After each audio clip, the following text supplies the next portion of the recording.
pinatupad na lockdown, marami sa mga kababayan natin ang na-stranded at mahirapan makauwi sa kanilang mga pamilya. Sila po ang mga tinatawag nating locally stranded individual o LSI. Kabilang sa kanila ang asawa ni Joanne na si Sherwin. Dahil hindi makauwi ang mister, napilitan si Joanne na pasukin ang isang delikadong mundo para buhayin ang kanyang pamilya. Ang mundo ng construction.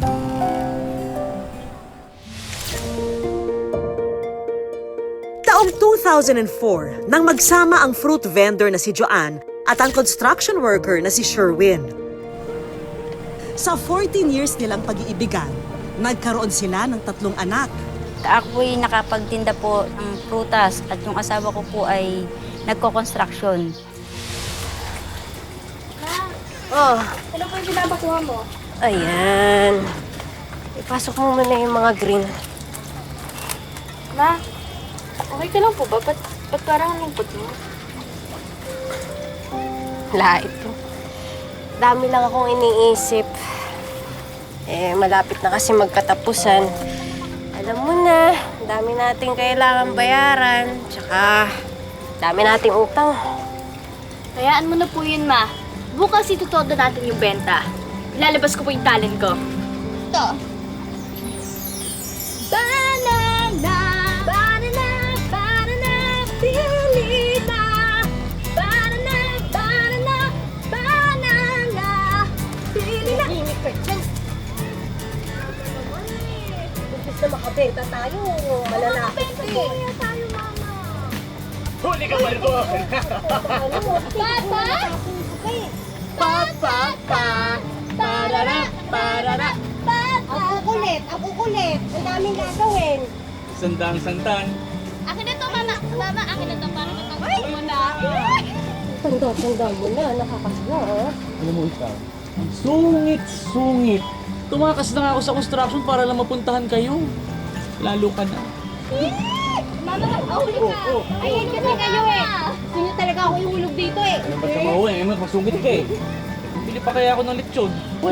Anak, pumasok ka na. Labas mo yung mamahalin natin na pinggan, pati yung mga gold-plated natin as food and pork. Dalihan mo. Tara, mukhang totoo eh. Ay, totoo talaga. Pumasok na kayo sa loob ng mansyon para makakain na natin itong lechon kong Gigi. Gigi. Galunggong. Eh, di ba favorite mo to? Favorite. Sus! Pumasok na tayo sa loob. Anak, hawakan mo na yan. Bubuhatin ko to. Pumasok tayo sa loob at kumain na tayo ng Lechon Gigi! Lechon Gigi! Lechon Gigi! Pero kahit masaya, isang malaking challenge para sa mag-asawa ang araw-araw nilang buhay. Madalas kasi, kinukulang ang kita ng mag-asawa para sa kanilang pamilya. Kasi po, hindi na po namin nabibili yung mga ano para sa mga anak ko po. Yung naiyak po ako. Yung pong kakulangan po na financial po. Yung mga pangangailangan po yung anak ko na hindi ko na kayang ibigay. Sa pagkain po, kinukulang na po kami. Tapos andyan po yung nakapangutang na po ako ng pera para po sa pagkain ng mga anak ko po. Kaya naman nang may dumating na regular job offer si Sherwin sa isang construction company sa Rizal, agad niya itong kinuha kahit pa mapapalayo siya sa pamilya. Napagdesisyonan nga po namin na sa Rizal na lang po siya magtrabaho po para po makaraos po kami. Sherwin, ingat ka ron. Mag-text ka, tatawag ka.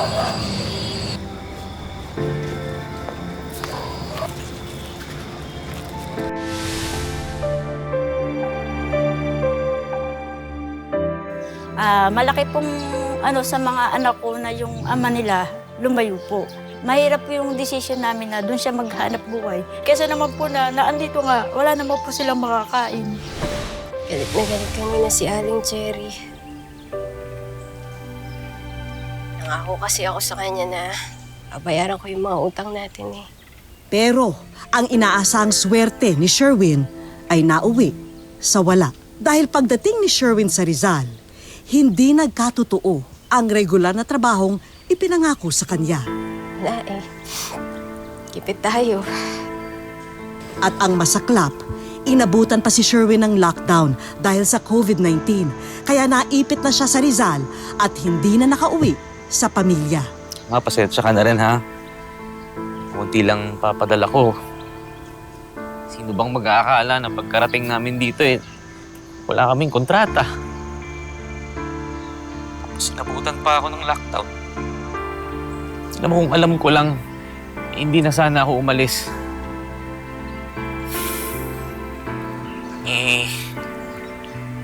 Wala akong cellphone. Nakikitawag lang ako. Miss na miss ko na kayo, Diyos ko.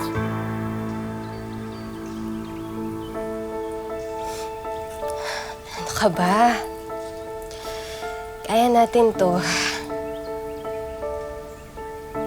Gagawa ko ng paraan. Akong bahala, ha? Akong bahala.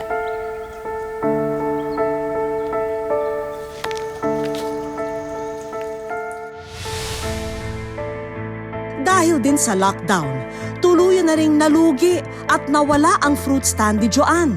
Wala na kasing bumibili at hindi na rin sila maaaring magtinda sa kalsada. Kaming dalawang mag-asawa, naapektuhan po yung trabaho po namin sa araw-araw kasi po yung aming pong paninda ay na-stock na lang po kasi hindi na po namin maipadala po doon sa buyer po namin.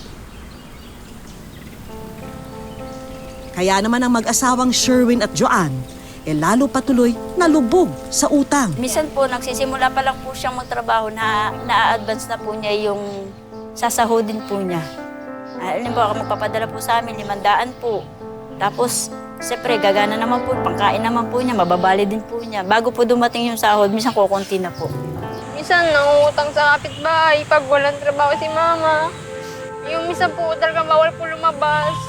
So, wala po kaming pera, di po nagpadala si papa. Ayun, nakakautang po kami. Kasi po, no choice na po kami. Kumbaga, parang nahirapan na rin po ako ng nag-aantay lang po ako na kung kailan po kami mabibigyan ng padala ng mister ko. Kumbaga, naisip ko po na maghanap buhay po.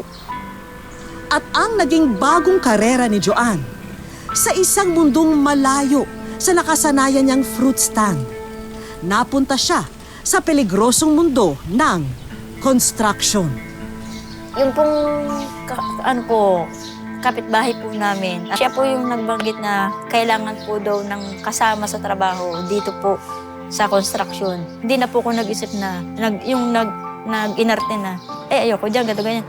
Gusto ko po pumasok. Talagang po sa loob ko na pumasok ako doon sa trabaho. Alam mo, sorry talaga, hindi kita matatanggap dito. Babae ng tao, nung alam mo sa construction, mamamaya dyan, kumaano ka pa rito sa akin, pumapaksak lahat ng mga sisi rito. Sir, sige na po. Sabi naman na nag-refer sa akin, sir, kailangan niyo ng tao ngayon eh. Kahit ngayon, sir. Kahit ngayon talaga. Magsisimula ako, sir. Sir! Sir! Sir, sige na po, sir. Kailangan na ako. Annabel, tapos na yan? Sinasama ko dun sa warrant sa Sir John, sir.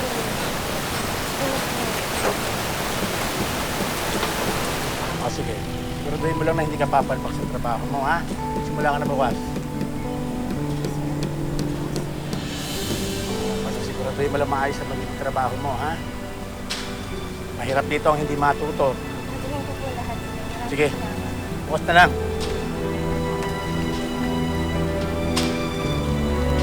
O ano? Kayo dyan.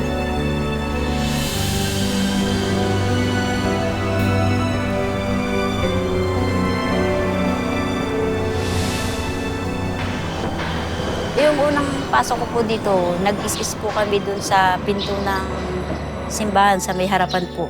Nandun po kami sa may ibabaw ng scaffolding po. Nandun po kami sa may pinakataas. Nag-use oil po kami.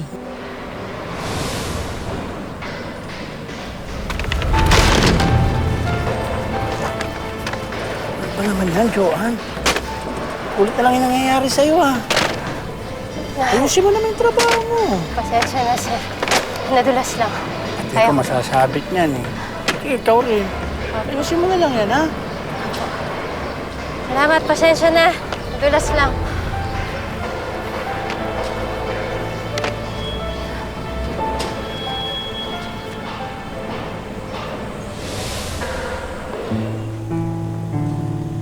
Pero sa kabila ng determinasyon ni Joanne, hindi naging madali ang adjustment niya sa bago niyang mundo. Araw-araw, parang nilalagari si Joanne sa sobrang pagod at hirap ng trabaho. Sabi ko, kaya ko po. Kahit hindi kaya, kakayanin ko po kasi kailangan ko. Mula sa mga pinto ng simbahan hanggang sa pag-akyat sa scaffolding, kinailangang matutunan ni Joanne.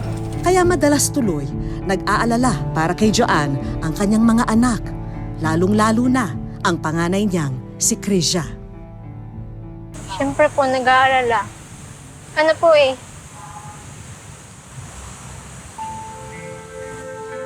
Baka kasi makasidente si Mama. Baka ano po, baka biglang may mangyari. Tapos, pati po si Mama wala din sa bahay. Ano po, baka po ano, baka pagbagal namin, wala na po si Mama. Siyempre po, nag-aalala po kami. Mahirap din po kasi pag walang magulang.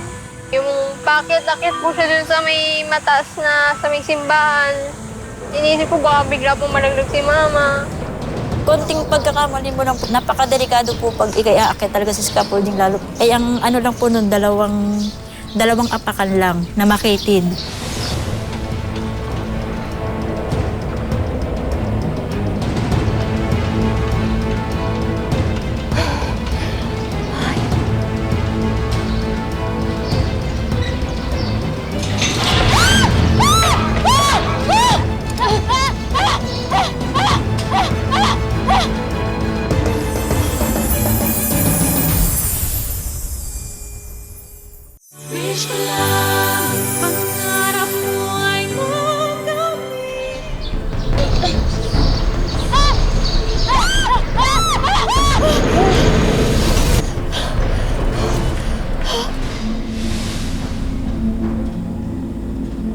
Iniisip ko po minsan na paano pagka may nangyari sa akin, paano yung mga anak ko? Sino mag-iintindi ng mga anak ko? Kaya ang inaano ko, lahat ng pag-iingat gagawin ko kasi pag ako may nangyari, kawawa yung mga anak ko. Sa kabila ng araw-araw na panganib sa trabaho, pininturahan ni Joanne ng tapang ang kaba sa kanyang dibdib. At hindi lang niya dinoble, kundi triniple pa ang pag-iingat. Ang gumaganda gawa natin Okay Very good yan. Tuloy-tuloy mo lang ha. Maraming salamat, sir. Okay, basta ganyan lang yung gawa. Ayusin. Opo. Magbubutihan ko pa, sir. Very good. Pero sa kabila ng hirap ni Joanne sa trabaho, hindi naubos ang opinyon ng mga tao tungkol sa kanyang pagiging ina. Minsan po, sinasabi niya sa akin, lagi siya nagtatanong na nasan si Mama, ba't laging wala dyan, ba't kayo lang. Sinasabi ko lang po, nagtatrabaho. Wala naman kaming choice eh. Wala namang magtatrabaho sa amin. Si Papa po wala, nagtatrabaho po sa ibang lugar. Hindi ito iniinda ni Joanne. Araw-araw, patuloy lang siya sa pagpasok sa trabaho. Tuwing magkakaroon ng break sa construction, umuwi si Joanne para maasikaso at maipagluto ang kanyang mga anak. Kumbaga sa araw-araw na ginagawa ko, parang nakasanayan ko na rin naman po na trabaho, tas intindi po sa bahay. Yung ipagsasabayin ko po yung gano'n na mag-aasikaso po ako sa bahay bago umalis, bago pumasok ng trabaho po. Tapos pagdating ko po ng tanghali, kailangan ko pa rin po umuwi para po maasikaso naman yung mga anak ko sa oras ng pagkain. Kasi pag hindi po ako umuwi, hindi rin po sila nakakain po. Tapos pag ano po nun, konting pahinga, pasok na naman po ako. Kinakaya lahat para sa anak ko. At dahil alam ni Krisha na siya lang ang masasandala ng ina, siya na ang tumatayong nanay sa mga kapatid kapag nasa trabaho si Joanne. Ako na lang po nakilos sa bahay, ako nag-ano ng mga pagkain namin, ako nag-aalaga sa kapatid ko. Isa naisip ko pong tumigil na sa pag-aaral. Gusto ko na lang pong magtrabaho, matulungan si Mama. Pero hindi pwede, kailangan ko pong mag-aral. Matulungan, maaman sila Mama sa hirap. Kaya po yun, nag-aaral na lang po ako. Ako po gumagawa ng paraan. Tinutulungan ko na lang po sila kahit hirap na. Pero sa kabila ng tapang May mga oras na natatalo sina Joanne at ang kanyang mga anak ng lungkot at ng pagod. At pagkamis nila kay Sherwin. Minsan, mahirap po kasi ako lang po, wala akong nasasabihan ng ano. Minsan, nanghiram lang din siya ng cellphone. Ayun lang po, basta miss ko lang po siya. Pagka yung halimbawa, kailangan ko ng kausap sa mga bata po, yung mga ganun po. Pag wala naman po, yung mga anak ko po ang kinakausap ko. Na pagod na si mama, na ganito ganyan, yun po. Pa, mag-iingat ka lagi kahit wala kami dyan. Hindi ka namin nakakasama. Mag-iingat ka lagi. Sinusuportahan ka namin dito. Mahal na mahal ka po namin. Nagpunta ang Wish Ko Lang team sa Rizal para hanapin at kamustahin si Sherwin. Pagkatapos magtanong-tanong at mag-ikot, finally ay nakita namin si Sherwin sa Barangay Libid, Binangonan, Rizal. Hindi na ako makauwi ng Laguna. Halos 2 months akong hindi nakakapagpadala doon sa pamilya ko. Namimiss ko yung pagbabanding namin nung anak ko si Krisya, si Ken, tsaka si Krisya. At yung aking asawa na lagi kaming nagbabanding. Hindi madaling mawalay sa pamilya ngayong panahon ng COVID-19 pandemic. Kaya naman susubukan ng aming team na baguhin ang buhay ni na Joanne at Sherwin.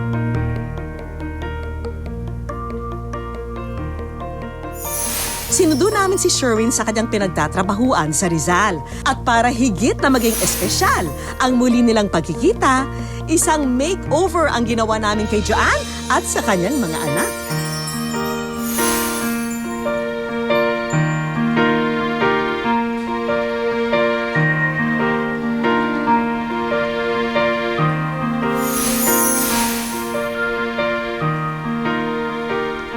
Ayan, sino naman kaya itong wonder nanay dito sa Wish Ko Lang?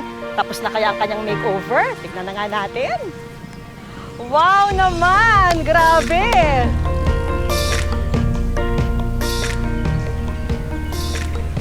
Ang ganda naman ni nanay.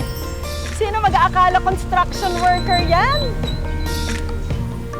Welcome sa Wish Ko Lang. Nay, ang ganda niyo naman. Ang ganda ng makeover niyo. Pagkatapos ng aming kamustahan ni Joanne, oras na para sa muling pagkikita ng mag-asawa. Paano yung mister niyo? Nasaan na siya ngayon? Kamusta na siya ngayon? Pagkano po, nakaka-extra naman po. Nakaka-extra siya, pero... Maraming kasama yung tatay po. Oo. Saan na siya ngayon? Nasa trabaho po. Kailan niyo siya makakapiling? Ay, hindi ko pa lang po alam kung kailan po. Pagka po siguro, pwede na po. Ha? Mga bata, namimiss niyo ba si Daddy? Ha? Gusto niyo ba siya makita muli? Ha?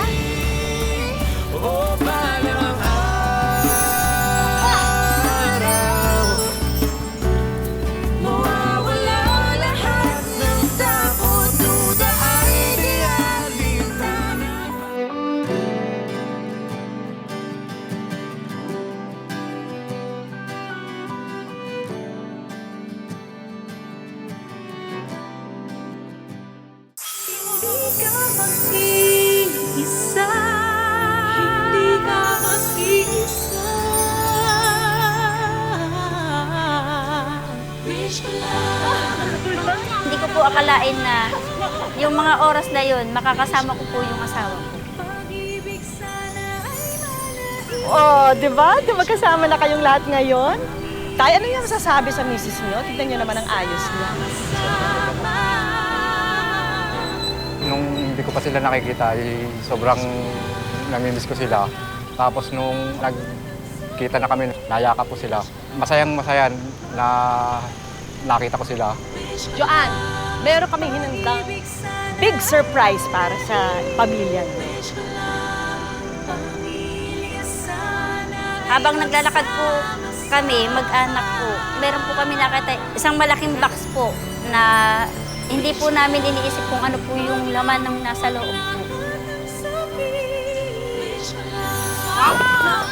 Laking gulat po namin kasi hindi po namin naasahan na yung makikita po namin sa buong buhay po namin. Hindi po namin akalain na may bibigay po sa amin. Hindi ko po alam na makakatanggap po kami ng ganun.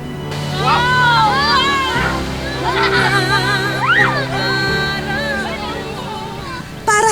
kakailanganin pang mawalay ni Sherwin sa kanyang mag-iina. Handog ng aming programa, ang isang gulay at prutasan business kapalit ng nalugi nilang fruit stand.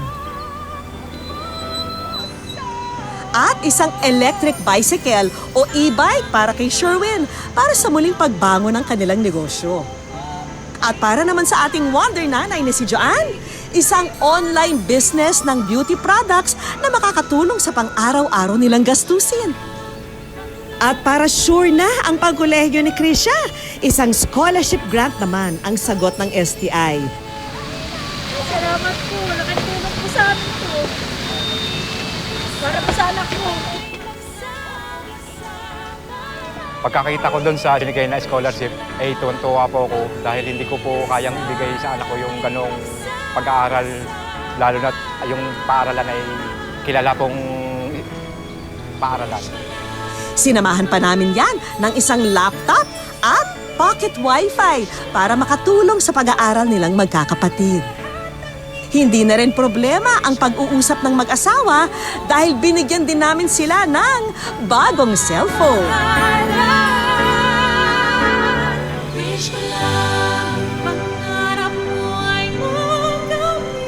And last but not the least, ang wish ko lang savings na pwede nilang gamiting puhunan sa negosyo.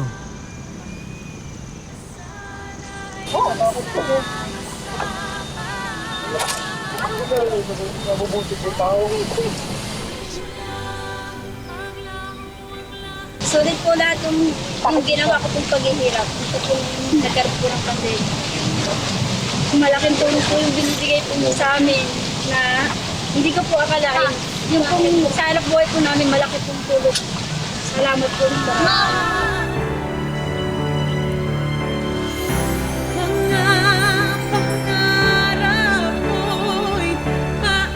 Tulad ng dating trabaho ni Joanne sa construction, araw-araw na puno ng pagsubok at pasakit ang buhay.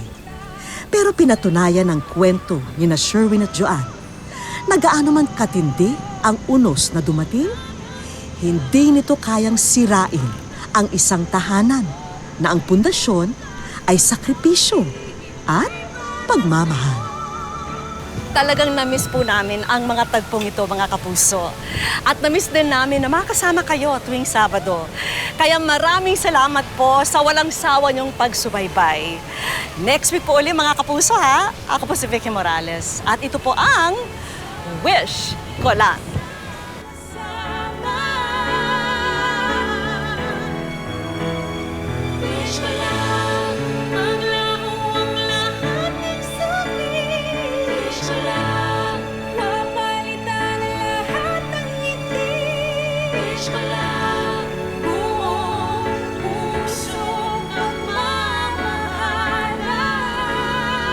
Mga kapuso, oras na para saluhin ang iyong hiling. I-comment sa Facebook page ng Wish Ko Lang ang inyong sagot sa tanong na nasa screen. Sundin ang instructions at maaari kang manalo ng laptop, smartphone at GMA Afford the Box.